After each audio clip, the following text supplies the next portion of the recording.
ya di seputaran Mekah atau Madinah ada satu masjid lagi yang memiliki keistimewaan, yaitu Masjid Kuba. Inilah masjid yang pertama dibangun oleh Nabi Shallallahu Alaihi Wasallam, ya, dan Nabi SAW memberikan keutamaan bagi siapa yang sholat di dalamnya. Assalamualaikum warahmatullahi wabarakatuh. Apakah di Tanah Haram itu, kan banyak masjid lainnya, apakah di Tanah Haram itu ada masjid lain yang juga punya keutamaan seperti Masjidil Haram dan Masjid Nabawi, Ustaz? Iya, taib ya, masya Allah. Alhamdulillah, salatu wassalamu ala Rasulillah wa ala alihi wa sahbihi wa wala ma ba'du. Ya, sebenarnya kita ketahui bahwa Nabi mengatakan la tusyaddu rihal illa thalathat masajid. Janganlah kalian berpergian kecuali 3 masjid. Ya, yang pertama Masjid Al-Haram, kemudian Masjid Al-Aqsa, kemudian Masjid An-Nabawi, itu masjid ya Rasulullah sallallahu alaihi wasallam. Jadi 3 masjid ini memiliki keutamaan. Ya, salat kita di Masjidil Haram 100.000 kali lipat dibandingkan salat tempat lainnya.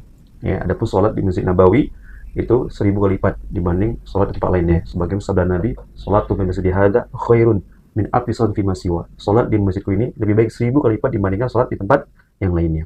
Dan di tanah haram itu, ya di seputaran Mekah atau Madinah ada satu masjid lagi yang memiliki keistimewaan, yaitu Masjid Kuba.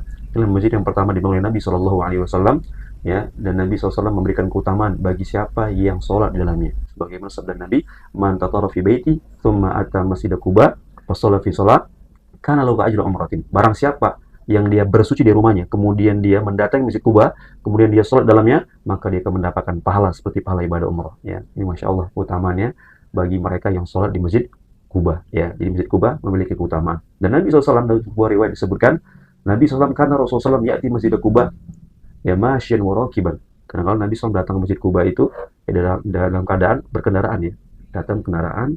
Karena kalau Nabi SAW berjalan kaki, ya, kemudian Nabi sholat di dalamnya 2 rakaat.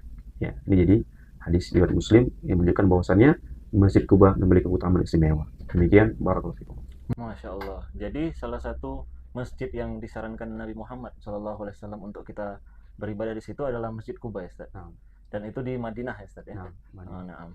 Jadi bagi teman-teman yang ingin berangkat bersama Aka Travel, insya Allah nanti kita juga akan adakan tour atau singgah ke masjid yang Rasulullah SAW itu rekomendasikan, eh, perintahkan dan sarankan kepada kita dan para sahabat juga untuk beribadah di situ. Jadi teman-teman bagi yang ingin beribadah di Masjid Kuba, insya Allah nanti bersama Aka Travel kita akan ajak ke Masjid Kuba juga sekalian jalan-jalan.